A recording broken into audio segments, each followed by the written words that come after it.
Welcome everybody. We have Pramod Nayar as first cab off the rank as part of the Stepping into the Future conference, and Pramod is going to be speaking on posthumanism and its moral imperatives. Pramod's a teacher at the University of Hyderabad, if I said it incorrectly, in India.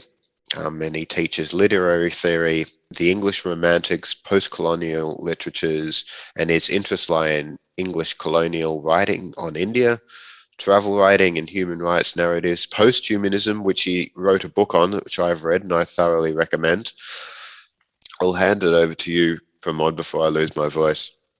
Cheers. Thanks for joining. Thank you, Adam. Good to be here on this very exciting topic on the shape and size of the future, so to speak, and what it entails. Am I audible, Adam? I can hear you fine, yes. All right, thank you. Yeah. So I tentatively titled my essay talk, Posthumanism and its Moral Imperatives, and then just stayed with it because I thought several of the aspects that we hope to discuss are about imperatives and what drives those imperatives. And given my training and my interests, I, of course, begin with literary texts that anticipate several of the posthuman concerns, several of the debates in and around moral enhancement. And so I narrowed it down to Octavia Butler's fiction, which is just a takeoff point. It's not the subject of my talk, since I would like to move beyond the literary as well. But she was one of the first to think in terms of universal enhancement possibility, universal moral enhancement possibility, where if people experience somebody else's pain, would they torture, beat, and kill others? So first enunciated in two early novels, The Parable of the Sower and The Parable of the Talents, Octavia Butler argues a case for heightened empathy and sees this empathy as a possible feature of all future humans. And of course, in the case of Butler's fiction, the future humans might be those who have co-evolved with alien species. And Butler's imagination, which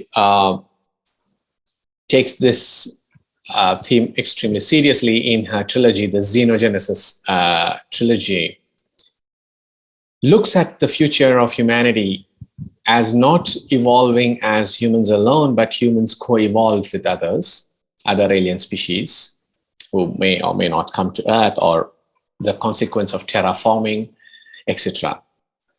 But in the process, Butler also explores the possibility that human evolution might occur in a slightly different direction.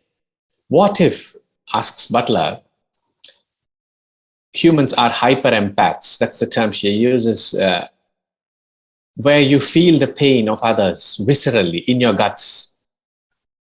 And Lauren Olamina in Parable of the Sower and The Parable of the Talents is called a sharer because she shares the world's pain.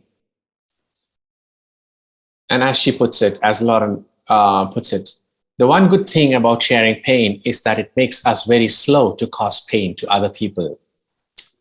We, as in the sharers, hate pain more than most people do.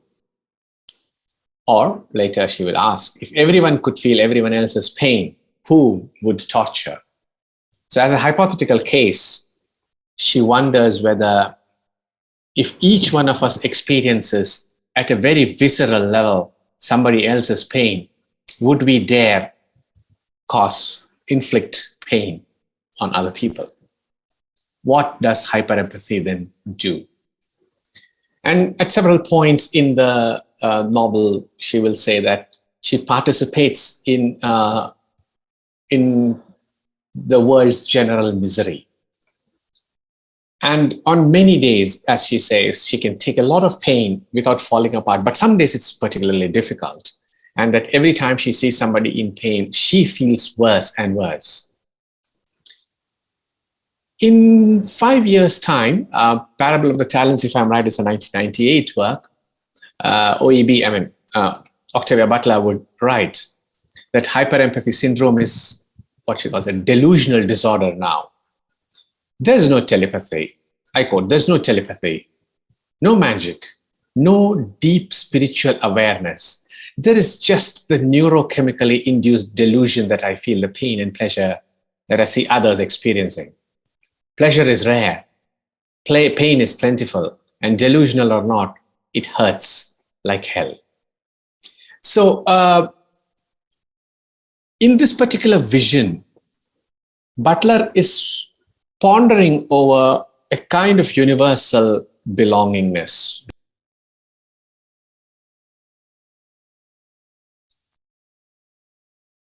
Share. Hello? All right. The point that Butler makes in this particular meditation is there a universal sharing possible? Is it desirable? And what does it do to say that we all belong because we share somebody else's states of being, so to speak? If pain and pleasure are our threshold conditions, if pain is our threshold condition, as Ellen Scarry wrote long ago, would that make for a better, more responsible belonging? In many ways, Butler, I think, sees sharing, this kind of commonality of sharing, as a means towards a more political goal. For want of a better term, I will think of it as a global citizenship via sharing, where Butler's assumption is that because we all share, we belong together, and a sense of belonging founded on the possibility of imminent harm keeps us from harming others. I'm not at this point ready to classify this as utopian or dystopian. I'll just take it that this is the way Butler envisages and envisions the future. So if we think of empathy or the sharing of sentiment as a means towards a more political idea or ideal, such as what I said, a global citizenship, I'm still getting some noise in my ear. Adam, would you check if anybody else's mic is on? If so, all right, okay. Yeah, so if empathy is what she's talking about, then as a possible means towards a political goal, such as what I'm saying, a universal or global citizenship, it does have certain consequences. The morally enhanced beings do wonder about the freedom they now possess. That the necessity to empathize, the necessity of belonging in this particular fashion to a global humanity perhaps comes at the cost of individual freedom. Now, building on the view that moral enhancement requires multiple virtues, this is, of course, James Hughes, who will be speaking in a bit. The key question would remain the linkage of moral enhancement, empathetic connections, and interconnections of humanity with the question of individual freedom or autonomy. One particular critic, Rebecca Wanzo, has written about Lawrence hyperempathic syndrome as an anti-individualism. And Wanzo argues that in her persistence an insistence on seeing her family as a part of a much larger commitment to the entire human race. She sees even the loss of individuality as an acceptable price to pay. So this in Butler is a key question, that is the loss of individuality and individualism and character an appropriate price or an acceptable price to pay in the quest for a global citizenship and sense of belonging? That is really, in my view, the key question. And we have other that will come up, but this is where, for me, it comes together. That when Butler foresees, and I must also add perhaps that it's important to note that in Butler, it's not just a question of hyperempathy, but the sense of connected beings, which is why she's one of the early originators of the posthuman. She seems to propose connection as the primary foundation for life. So there are telepathic connections, there are hyper-empathetic connections, all of those. But she primarily is interested in the connections between human beings and the linkage that brings us together. Now, in the case of the novels dealing with hyper-empathy, like I said, suffering is what brings people together. But in the case of telepathy, there is a constant anxiety that this kind of telepathic connection is perhaps a little too intrusive, and there is a subsequent loss of individual minds, individual character, individual personalities. So Butler is worried about it, and empathy, like I said, is one of the many modes in which she thinks through the question of connections and posthuman linkages. What I have is actually a series of troubling questions that follow from the reading of Butler. And at this point, I am moving away from the literary representation. The first one goes something like this, and it takes off from Tim Douglas's work. Is moral enhancement primarily about the elimination of what is called negative emotions, or is it linked to the question of moral judgments? As in, does the change in our negative emotions or amplification of positive emotions, what do they do about our moral judgments? So knowing what is the right thing to do does not necessarily mean I will do it or I want to do it. So the distinction between the attitudes, willingness to perform or undertake the morally right thing are troubling questions. Would moral enhancement result in a loss or at least an erosion of negative stimuli? If moral enhancement is the would work as a causal force of our moral motivations, how do we selectively pick which emotions to be weakened and which ones to be enhanced? Effectively, can we root out only the negative emotions and leave the remaining ones intact?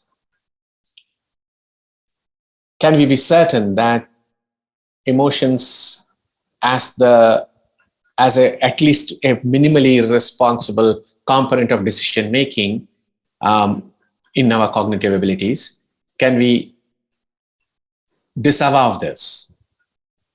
So far, 2 points.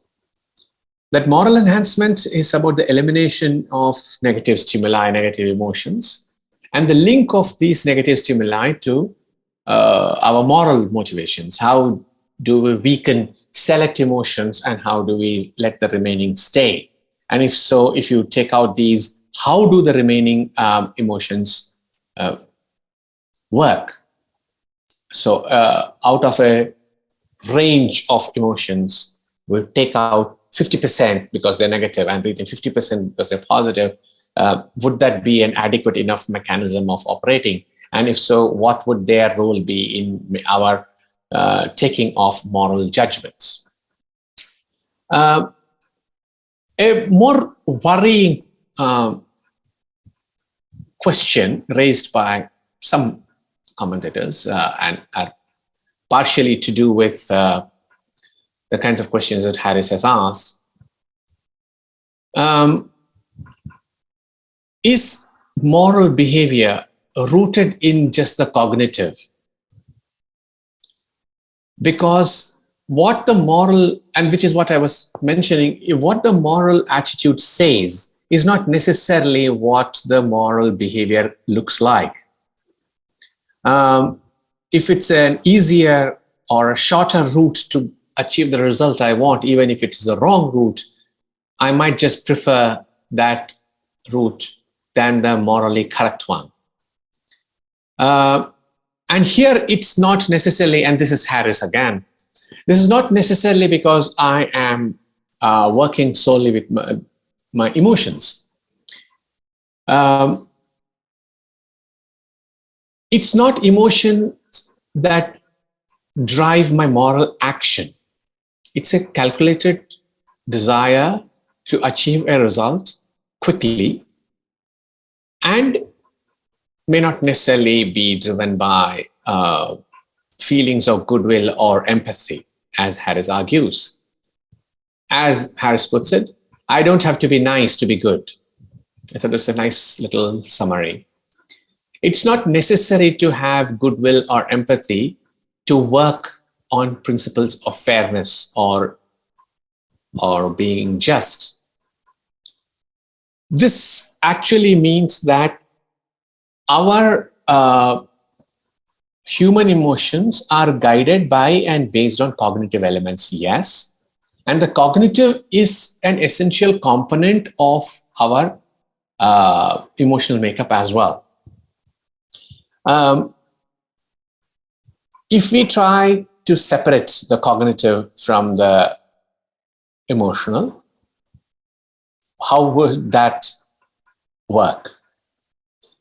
If we assume that moral judgments are based exclusively on emotions or exclusively on the moral, then perhaps that's not quite an adequate way of thinking about it. So is it possible to separate the cognitive and the moral? Can we enhance one without enhancing the other? Can we deplete one without depleting the other? I quote here Francisco Adorno in the transhumanist movement. The idea that one can live well without knowing what it means to live well is utterly contradictory. Practical reason needs some form of support from theoretical reason. And some of this is driven by the attempt to separate moral enhancement from any other. Is it possible to do so? Is it desirable to do so? And this is where some of the debates will, of course, emerge.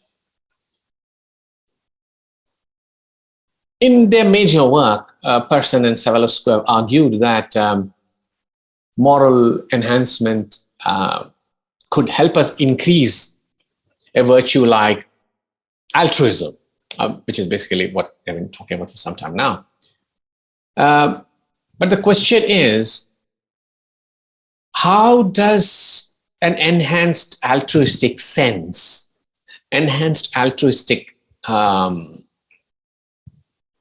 ability, for want of a better word, serve as an advantage? As Paula Castle argued, excessively empathetic persons might end up overestimating the desires and needs of others to the point of offering up themselves, their bodies, and their assets. I thought Castle's argument was interesting because Paula Castle's point is that moral enhancement might cause individuals to be indiscriminate about who they are altruistic to. and morally better towards? And consequently, would that make the world a better place? Or is a general moral enhancement a guarantee of the world being or becoming a better place? Would it result in people, individuals, being indiscriminately altruistic, willing to sacrifice themselves? And how would that enable a uniform sense of belonging? How would that enable a better world? So there is no evidence that altruism would, if spread across and everybody is actually more altruistic, making us quote unquote morally better, would make the world a better place. Now, the question is, if freedom, which is distinct, of course, from autonomy, and I shall return to this, if freedom implies an ability to choose between doing something right or not doing something right, how would a person who has been enhanced make that decision? In other words, if there is external pressure to subscribe to an additional virtue or an amplified virtue, would that not be a standardization of human actions predetermined by external forces, which could, of course, range from the state to the market? Would the possibility, as you can see, I seem to have more questions than answers, so I'm just launching them out one after the other. Would our ability to be morally good, morally better, produce a standardization of our actions? And if that has to be in terms of subscription to a particular set of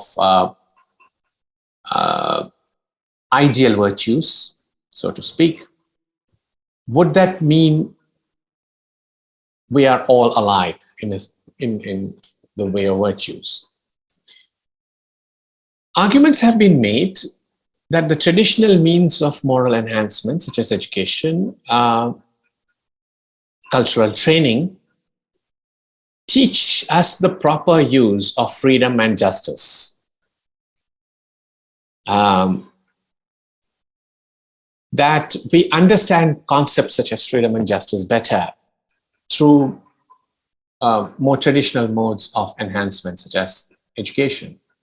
So what is the link between our traditional modes and processes of moral enhancement and pharmacological or genetically engineered ones?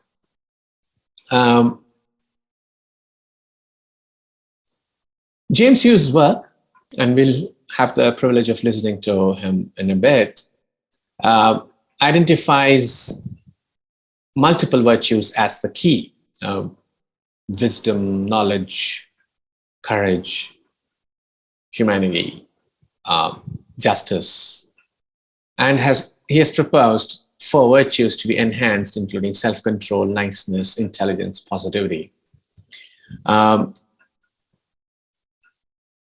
And Hughes's work suggests that a program of posthuman virtue enhancement requires a certain channeling of sentiments, capacities within a program of moral evaluation, education, and training. The question remains as to how we evolve, as James Hughes emphasizes, a list of these virtues.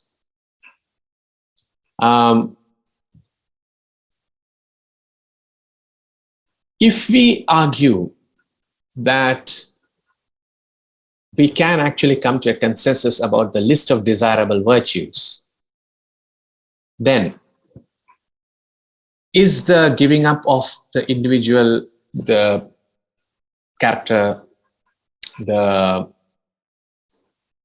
so-called individuality, in favor of a more connected, more widely belonging sense of belonging, as a method of a post-human citizenship. In short, post-human citizenship via moral enhancement would mean giving up a sense of the individual self as a hermetically sealed, cogent, coherent, self-contained being, in favor of a sense of an individual being connected, responsive, and more responsible. I think of this as two fundamental assumptions. The giving up of the individual in this particular conceptualization of being autonomous and all that, in favor of, and that's a second idea, of being somebody whose very existence is linked to the existence of others. And at that point, the breakdown of the individual society boundaries would perhaps result in a more acute sense of belonging, which means that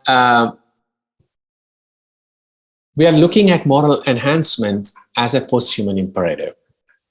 And of course, posthumanism as a moral enhancement is a moral imperative as well, where the individual's interest, so to speak, is subsumed under the interests of the larger society. And there's much to be said about that particular aspect in posthuman thought. So what James Hughes has proposed by way of identifying the key virtues, how do we arrive at those virtues? How do we decide that these are more desirable? That, of course, is a long path, and that's something we will require considerable analysis to come to some kind of definitive conclusion.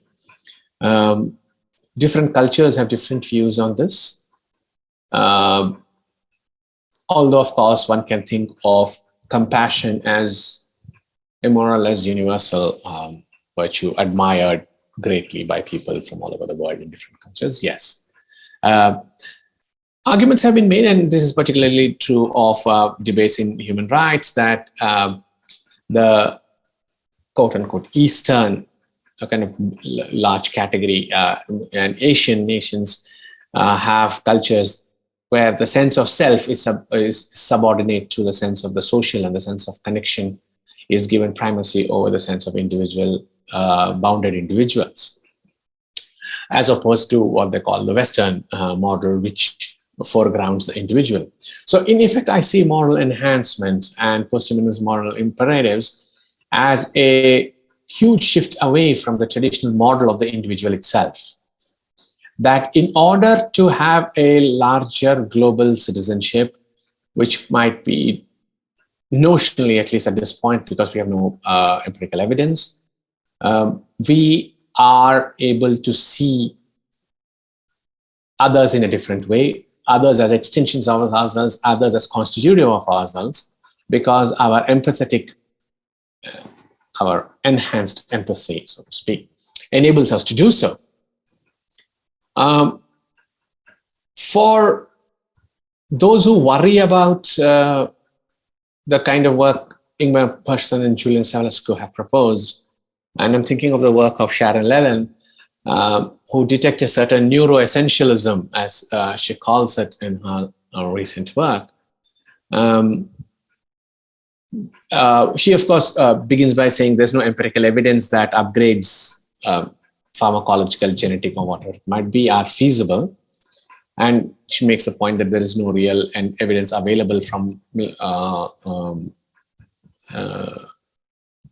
medical field or the geneticists that this is actually feasible. But that's not something I'm at this point interested in. What I'm interested in is the argument that and she's talking here primarily about transhumanists, and their emphasis on the pro-social models, which she agrees are at odds with the personal autonomy model, are a threat to liberal democracy. And of course, at this point, Levin immediately harks back to the history of eugenics. and argues that with this kind of enhancement of moral attitudes bordering on universal altruism, the individual, and I quote here, might also become equally indifferent to everyone or engage in a tepid form of well-wishing toward all or one, I'm sorry, without a trace of motivation to actively do well by others. That is, Levin's point is that we, in this rush for enhancement, might become equally indifferent to everyone, and we will have no motivation to actively do well by others. She's also deeply troubled by a contradiction in transhumanist thought. That on the one hand, they speak of individual autonomy, but on the other, there is a strong utilitarian streak in it. Because they have to keep the focus on autonomy as broadly procedural, etc., etc. And for her, the primary anxiety is that transhumanism is one more iteration of what she calls the culture of perfectionism. That we think of these as context-independent, I quote, context-independent rightness. And the aim of humanity cannot quite be caught between this kind of tension. So does the culture of perfectionism standardize desirable virtue?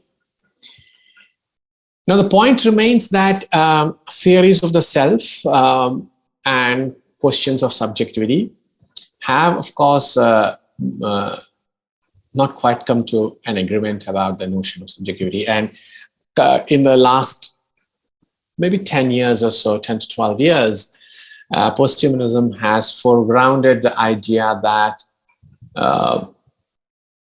what we think of as a self is not a bounded entity.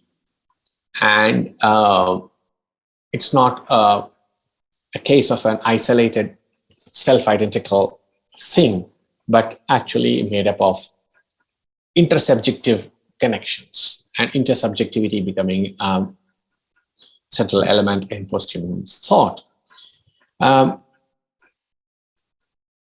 The culture of perfectionism, which standardizes the desirable virtues, as Sharon Levin seems to argue, is also a point at which the pressure to enhance might come into play.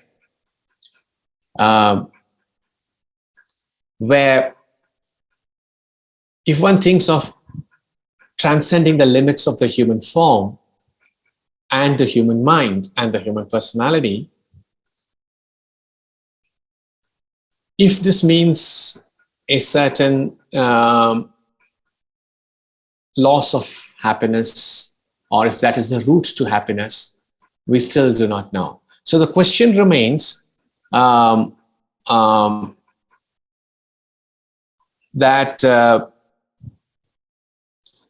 Sharon Levin's rather over-the-top assessment of, and negative assessment of transhumanism is perhaps not very tenable. But that does not mean that we do have clarity on how decisions about enhancement, social pressures on enhancement can actually come into play. Whether they are actually going to be accompanied by a consensus about cognitive enhancements as well. Now, excuse me.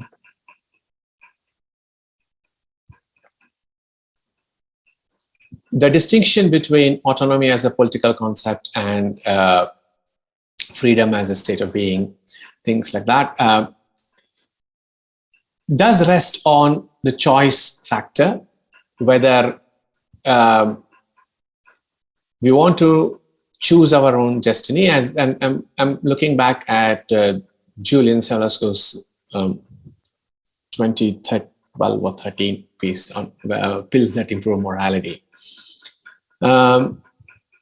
It still calls for a change of human nature.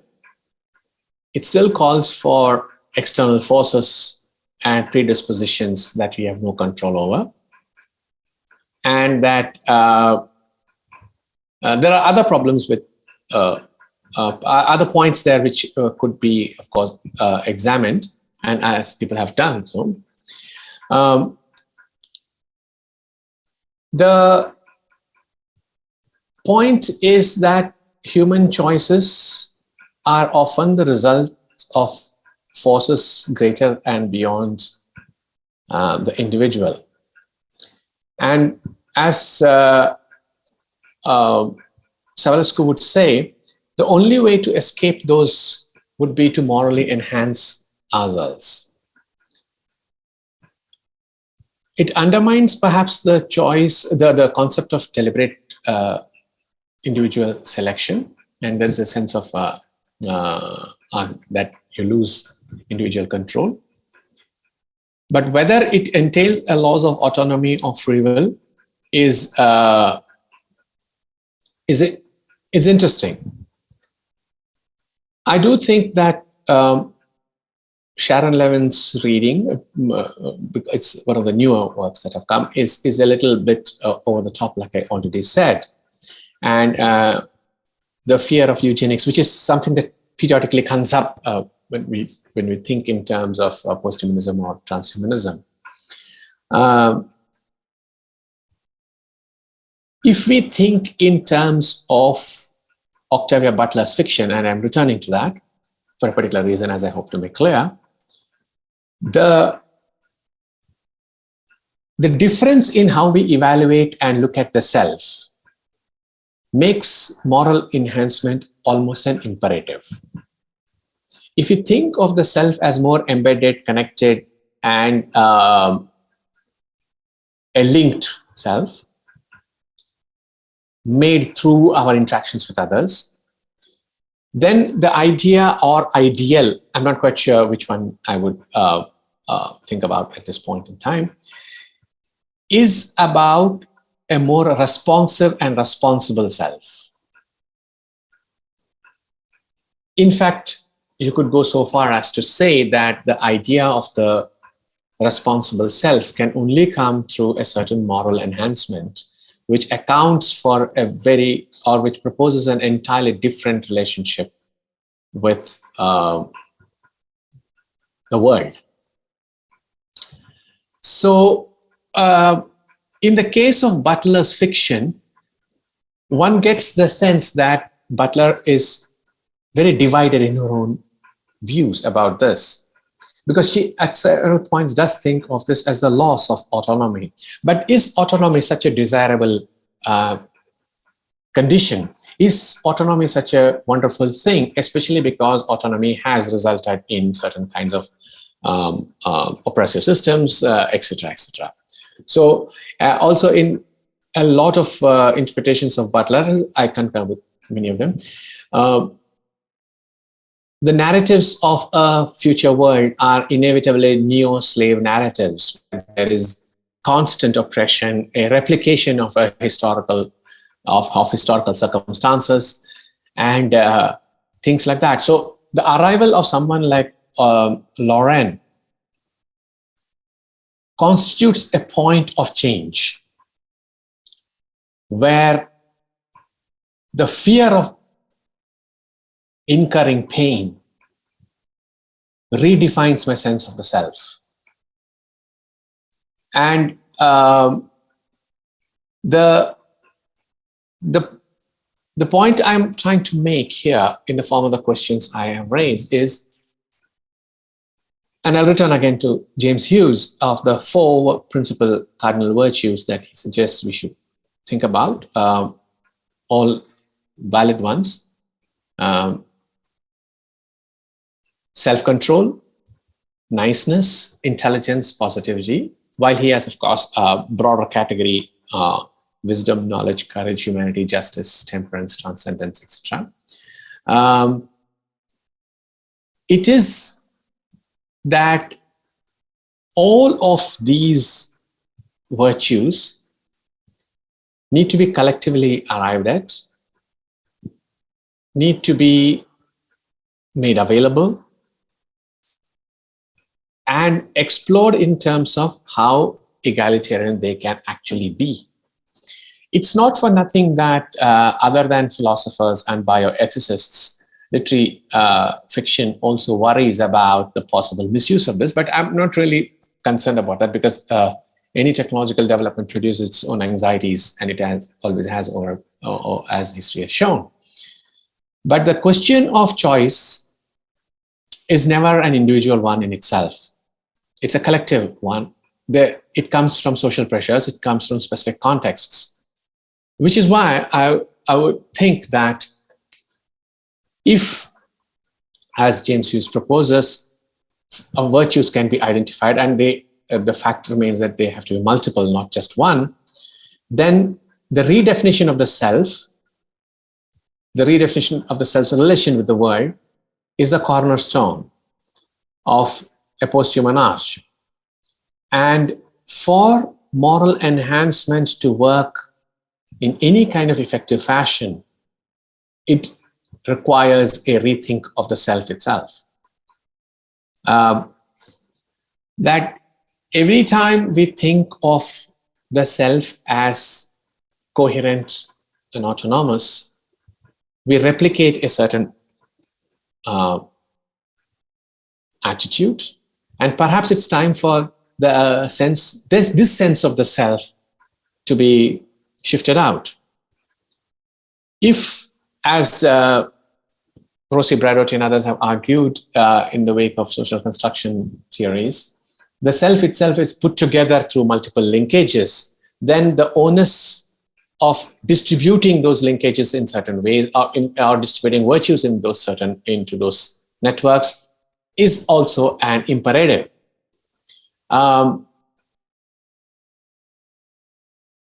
Is individual autonomy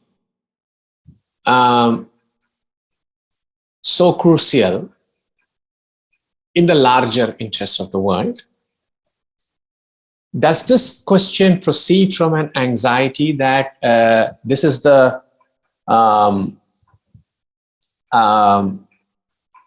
imperative that is driving us, that we should be willing to change our sense of self in order for to have a better world out there? Is itself a particular social external pressure? And that, I think, is an interesting conundrum, that the question of loss of self as an unacceptable condition, the necessity to think in terms of the larger good as an imperative. Difficult questions, not questions to which I really think I have an answer at this point.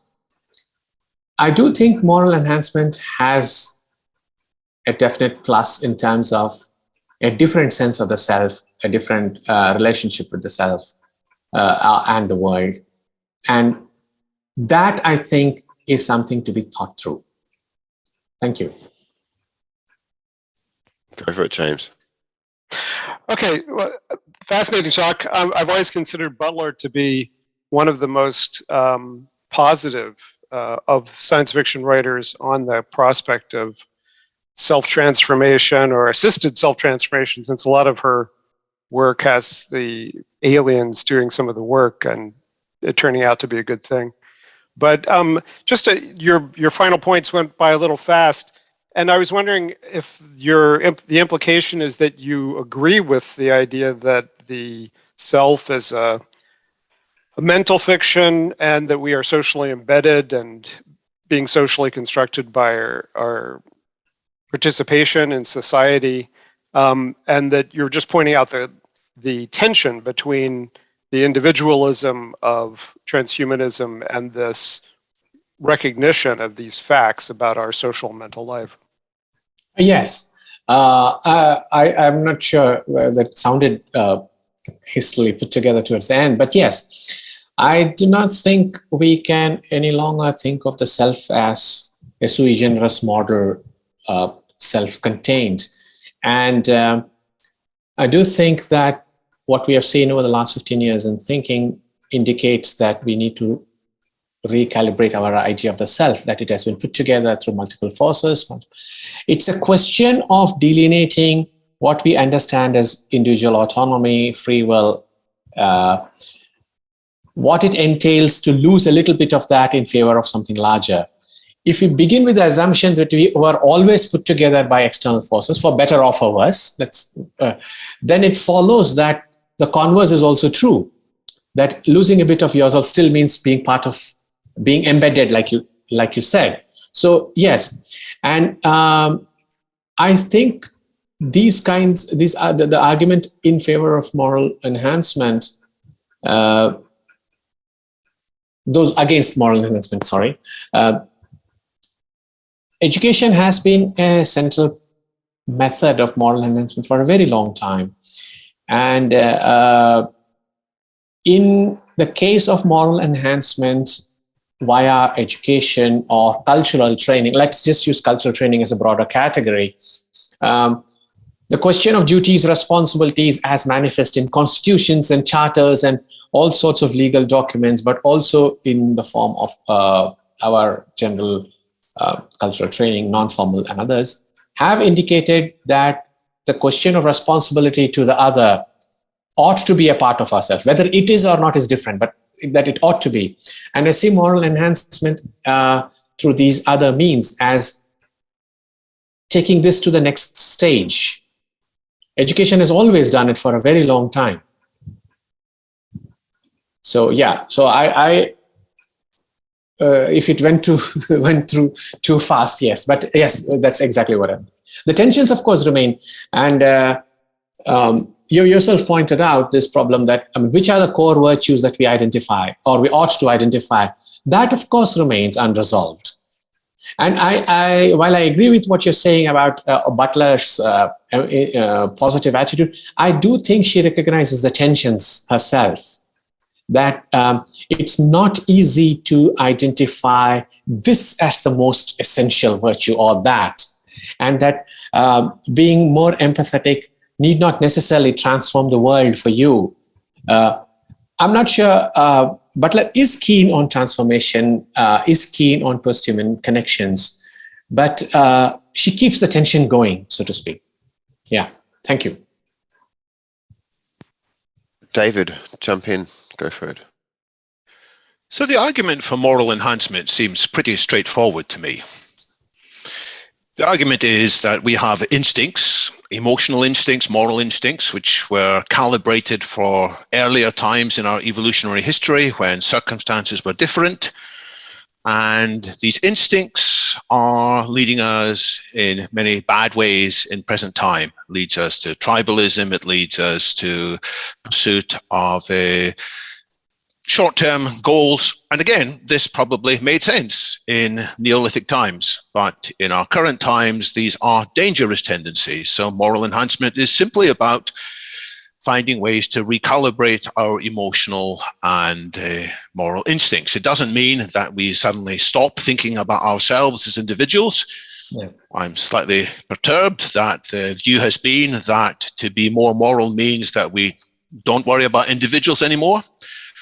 I'm worried about the implication that because we recognize the social dimension of the individual, therefore, again, individuals don't matter. On the contrary, I think that transhumanism is about saying individuals matter a great deal, but also, of course, we are bound into social collectives. So it's not one or the other, it's both. And transhumanism is surely about enhancing society and enhancing the individuals. And it's never about telling an individual, hey, you should become cannon fodder for some greater cause, dulci et decorum est pro patria mori. So, of course, it's hard to figure out how to recalibrate our emotional and moral instincts. Of course, if we are naive, we will fall into the kinds of troubles that Octavia Butler and many other writers point out. But that doesn't mean we should stop. It just means we need to have an open mind. We should apply principles of science and philosophy to figure out which methods are most wise. So that argument seems to be straightforward. Of course, we should do it cautiously, we should do it thoughtfully, but I haven't begun to hear an argument that moral enhancement is dangerous and we should avoid it. Thank you. Yes, more or less that. Also that a connected self doesn't destroy the self. A particularly strongly embedded self produces a more responsible self, is how I would think of it. That is, which is what I think Professor Hughes was pointing out, that I perhaps rushed through that bit. But yes, and if we rethink the notion of the self as something that ought to be more responsible, ought to be more responsive, if it is via a visceral experience of pain, as Octavia Butler seems to perhaps a little too reductively suggest, it has its own problems, but it does mean that it is a more conscious self, a more self-aware self, but also an other-aware self. And that, to me, is something, which is what I said in response to his comment, has always been something that education and cultural training has tried to do. Moral enhancement of the kind that we are looking at here as part of futurology perhaps uses, for want of a better term, non-conventional modes of doing so. And we have not objected to education as telling us to be more responsive to the other. So what would be the case for pharmacological enhancement, case against either? So if we recalibrate, I think is the word you used, our notion of the self, then moral enhancement follows as acceptable. Thank you, Professor Wood. Okay, so it's not about giving up all individuality, and it's not about joining the Borg or something like that. It's somewhere in between, is it? But what is the trade-off there, and how do we find the right trade-off between individuality and collectivism? Well, I see two heresies in transhumanism, if you like. One of the heresies is just to say individuals are all that matter, and that we can survive without the links to society. We should be self-reliant. This is the John Galt or Ayn Rand vision. I see that as a dangerous caricature of transhumanism. But equally, there's the other caricature which says it's the collectivist transhumanism, that we only matter in as much as we are contributing to a higher principle. I think it is possible to have both. I think it is possible there will be an abundance of all sorts of things within the foreseeable future, which will mean that individuals no longer need to go downhill in any sense, and at the same time society will flourish. So it's not a matter of either or, it is a matter of both. And I think that's the shocking part of the transhumanist vision.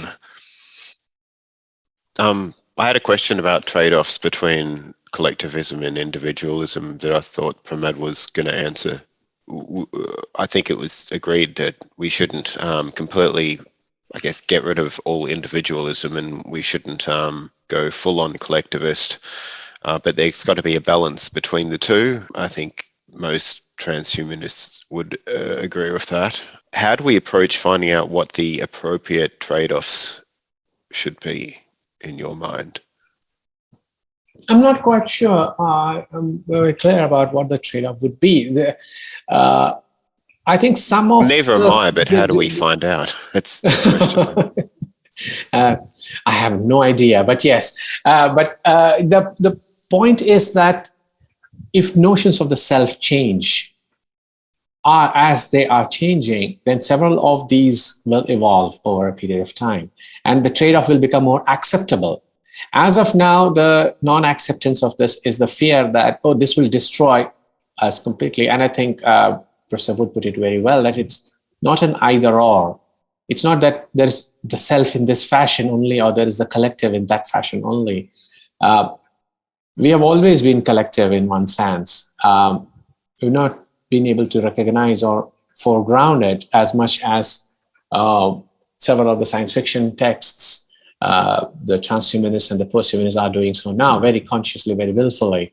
And as a result, if that is influential enough, then the trade-off will not seem like a trade-off at all, but that you lose something to gain something. So it's all right. It's not like a complete destruction of the self. Yes, how we come to that stage? Well, yes, I think I should leave that to Professor Hughes to answer. how we come to which virtues to, I know that's a dirty trait, but which virtues to be enhanced and which ones become more acceptable. But yes. Okay. Thank you. James? I just want to return to something that you touched on earlier in your talk, which is the connection between being a citizen and being a member of a political polity and having particular moral capacities or virtues. And the way I'd frame it is that one view is that the self is the ultimate, that there's an authentic self and it's the ultimate arbiter of your true fulfillment, and that all moral enhancement, all civilizational efforts are an attempt to suppress the true self. That's the kind of Nietzschean view, I guess. And then another view, the eudaimonic view, would be that every attempt to fulfill yourself through virtue is also in accord with societal needs, with becoming a more civilized person in your society, and that there's no conflict between the two. And although I find that view a little bit more attractive, the fact that being a more agreeable person, a fairer person, a more self-controlled person is generally what society wants from us and is also good for us. I also am a postmodern in that I don't really believe that there's any necessary place that society lands in terms of virtues and how it constructs these things. So I'm attracted to Alistair McIntyre's view, which is that there is no real thing of virtue. Virtues are the socially defined social skills that we are confronted with, that your society says, if you develop these social skills, you'll be considered a virtuous person in our society. So on those grounds, approaching the question of the polity, I think it's quite possible to imagine that you could find yourself in an ISIS society that says to be a virtuous person, you have to accept slavery and the subordination of women and whatever, and that you might have a different set of virtues. So there could be this disjuncture between the individual conception of virtue and the social conception of virtue. So that's the precondition for this question is, do you think that it's possible that society needs to establish the parameters of what the moral personality is in order to be a member of your polity? I mean, we already have criminal justice and we have involuntary psychiatric treatment for people who fall out of those boundaries. And if you found that your neighbor was enslaving people in their basement in our society, in ISIS, it wouldn't have necessarily been a problem, but in our society, they would go to prison, probably psychiatric treatment. So I think we do, but I was just wondering what your reflection on this is, because this has been, I think, the really challenging thing in the transhumanist discussion of this is to establish what the role of a social and legal framework for moral personality should be, cognizant that we also are in a world where, for instance, the CCP is attempting to morally enhance 1 billion people through totalitarian gamification of behavior. So, I'm aware that this is a huge problem existing right now. Well, yes, it is, in my mind, one of the most difficult tasks ahead in being able to determine, to begin with, to say that the parameters for this would be decided and determined by the social order. Does that mean, when we say social order, is that interchangeable with the state? Does it mean it's interchangeable with the market? Would that be falling into the neoliberal trap of saying market forces will determine which virtues are good, which are bad? How do we come to delimiting the role of any of these external pressures in saying that these are the most desirable and those are not? Like you just said, there are already systems in place, like the criminal justice system or the psychiatric model, which says, okay, this is deviance and that is not. And it's very likely. I don't really know whether we have reached a point whether we can just hand it over to either of those to say that they will define, identify which virtues, which ones to be enhanced, to what degree. Are there degrees of enhancement? It's also a point. Are the degrees of enhancement possible? As in, do we have calibrated degrees? This virtue can be enhanced up to this much, the other can be enhanced a bit more. And if we say intellect or intelligence or mathematical reasoning is a virtue much sought after, and that is determined by, again, external sources, as opposed to what? As opposed to something else which need not be so emphasized and enhanced. Those are, I do not even know whether we can get those answers as to where the decision making will come from. If we say society as a whole can accept, how does one get that acceptance? How does one achieve that acceptance? It returns us to the old point which I made earlier about education as a means of doing so, where forms of enhancement become acceptable because over a period of time, it's built into the education system itself that better beings are better for the world. Better individuals means a better world. But I do not know how we'll come to a determining situation there. Unless I said, it's either the state or the market or somewhere between the two, we come to an agreement that these are acceptable. Yeah. Just as a second thought, I think we've already been negotiating that for a long time. I think, as you pointed out, the conflict between political moral orders and religious moral orders of religious minorities within them, that's one kind of conflict that we've been negotiating for a long time. And the criminal justice system and the psychiatric system, we used to say homosexuality was mental illness, and now we accept it as normal deviance in our society. So I think we've already been negotiating these kind of boundaries for a long time. The question is how these tools will fit into that in the future. I see that there's a lot of talk of virtues, but what about personality traits that are identified through moral psychology? Are they more testable and easier to make sense of? Because and how do they relate directly to the virtues that James was speaking about? So the personality model that I use in my work is considered standard, at least in American personality psychology, called the 5-factor model or the ocean model: open-mindedness, conscientiousness, extroversion, agreeableness, and neuroticism.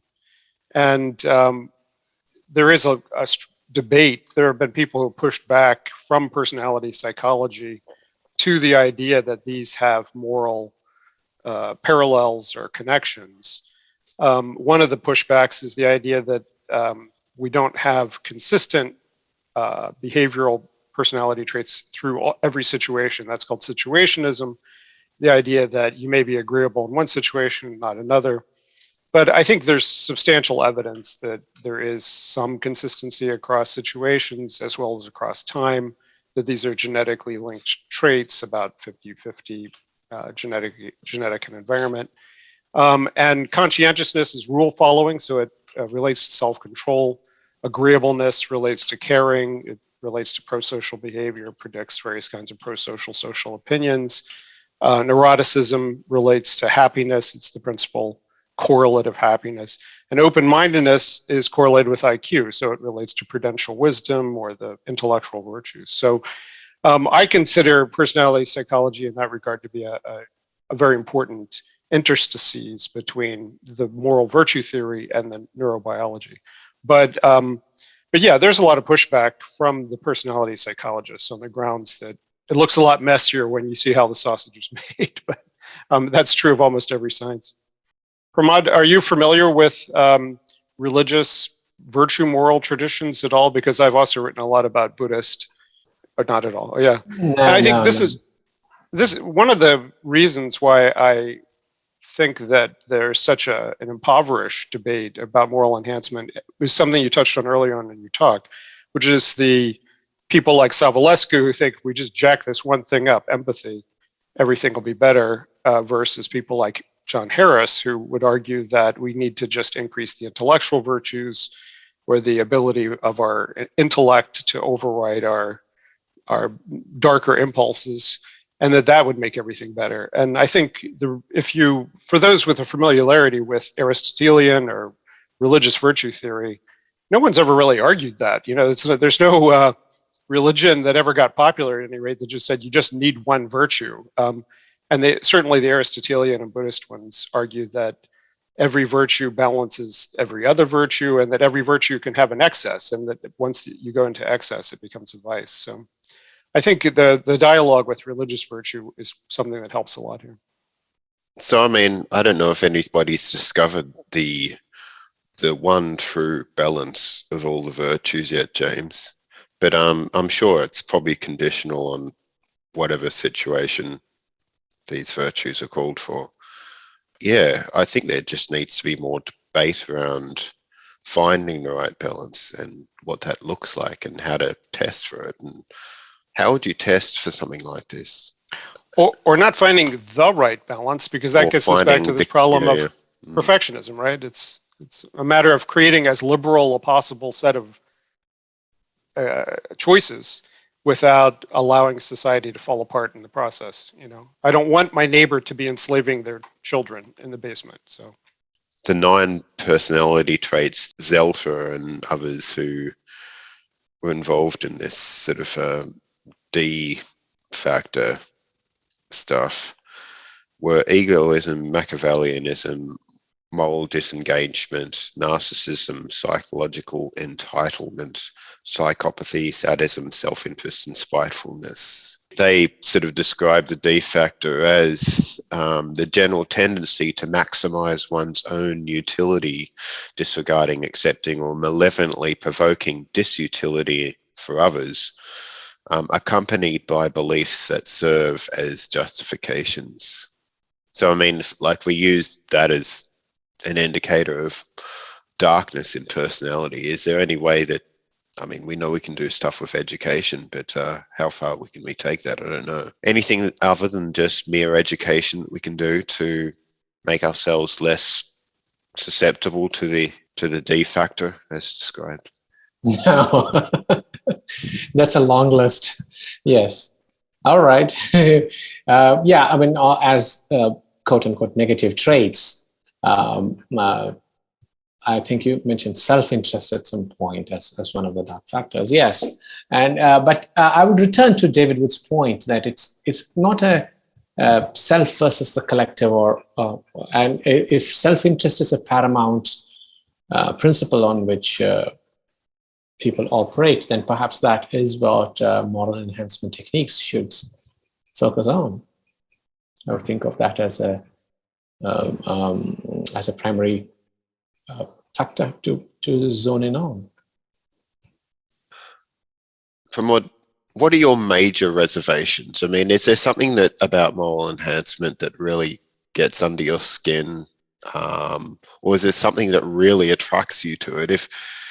If you were to talk about this with your neighbors who don't have like a degree or something like that, what do you think would sort of raise the hairs on the back of their neck?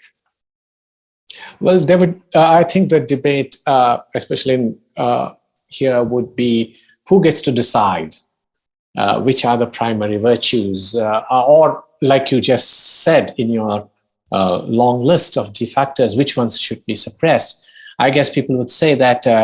What do you mean the self-interest gene or mentality should be subdued? That's what keeps me alive. That's a sense. Self-interest leads to self-preservation, and you can't really say that it's a negative emotion.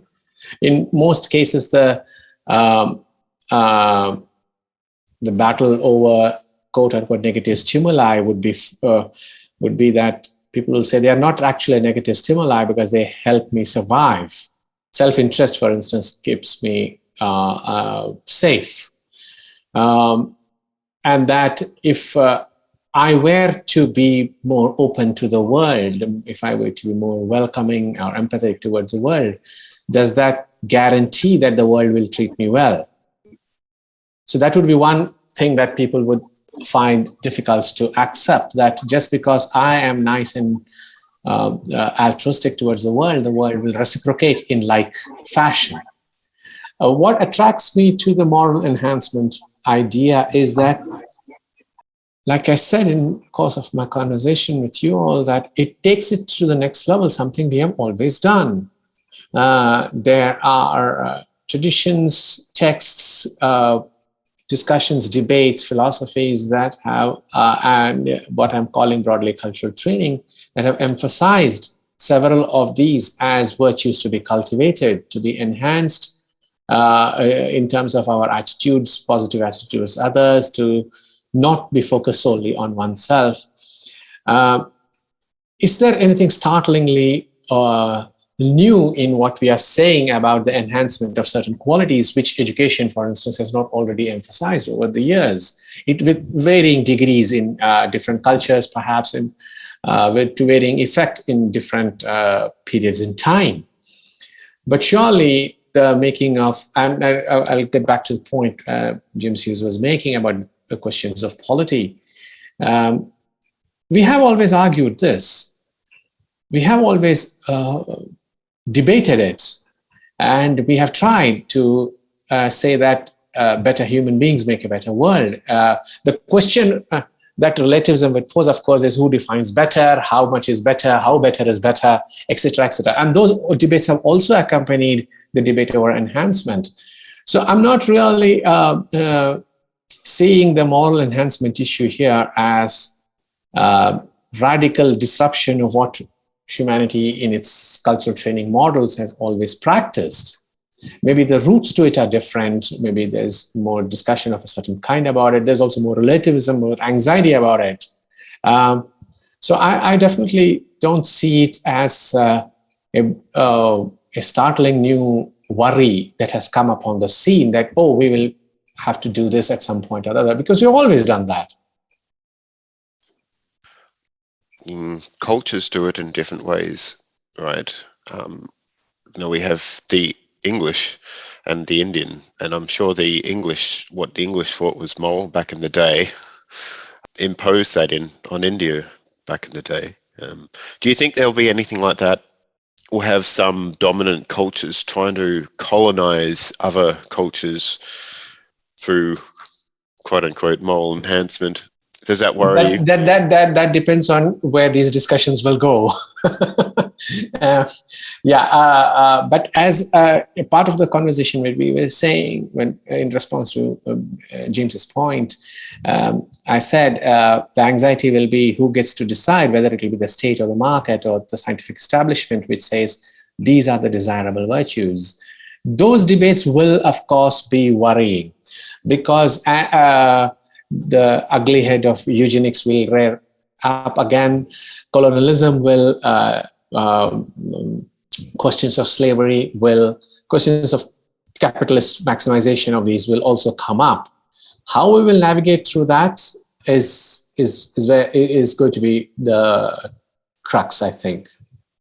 The British banned widow burning when they controlled India. So although the crimes of colonialism are vast and hopefully well known, I think there are examples where the same argument could be made about the Chinese occupation of Tibet, which I think, all things considered, I'd rather wouldn't have happened, but the Tibetans practiced slavery before the Chinese invaded. So there are certainly situations where what we now retrospectively consider moral enhancement of a society was occurred at the end of a gun. So fascinating historical anecdotes. I didn't know that. I'm kind of sorry to hear there was such a thing called widow burning.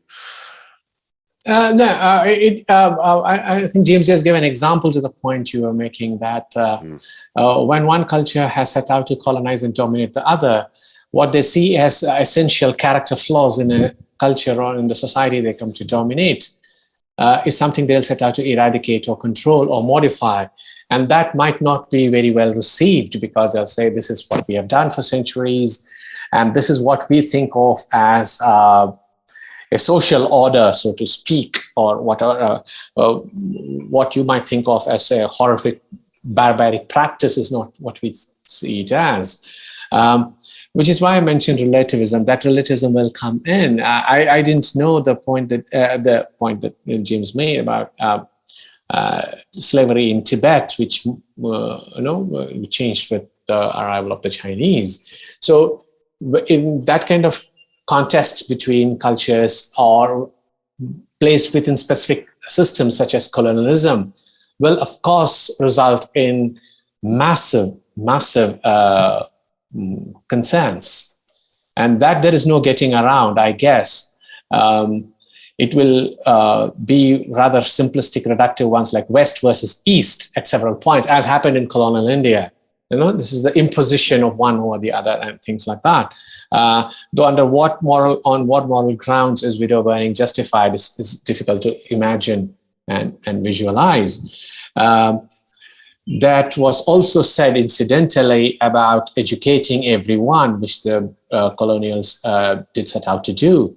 And the right to education is applicable to everyone, and it resulted in debates about opening it up to all classes and castes in society, mixed genders, class and school rooms.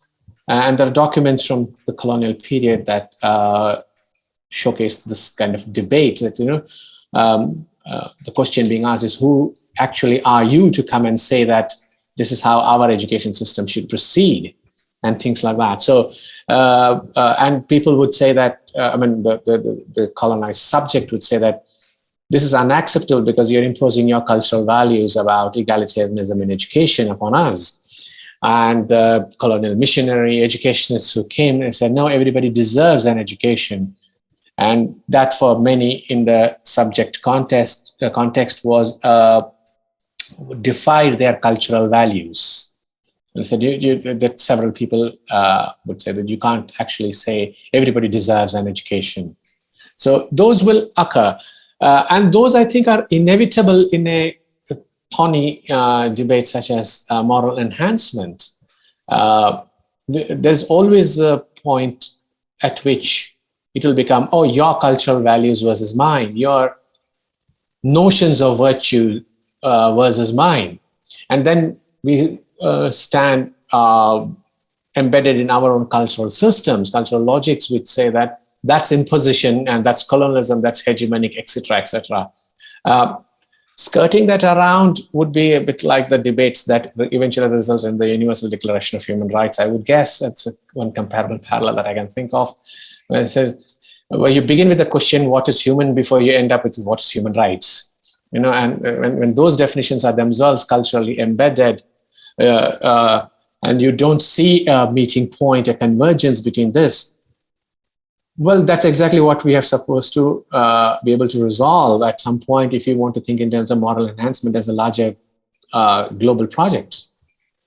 And relativism, cultural relativism will always come in, I don't see that resolvable. It'll always come in, but what to do with it? Because, there's so many different cultures out there, and they, a lot of powerful ones that disagree fundamentally. Many thanks, Pramod, for your talk. It's been engaging, and I'm really glad that you could join us for the conference. So we'll have you back on the panel, which is after James's talk too.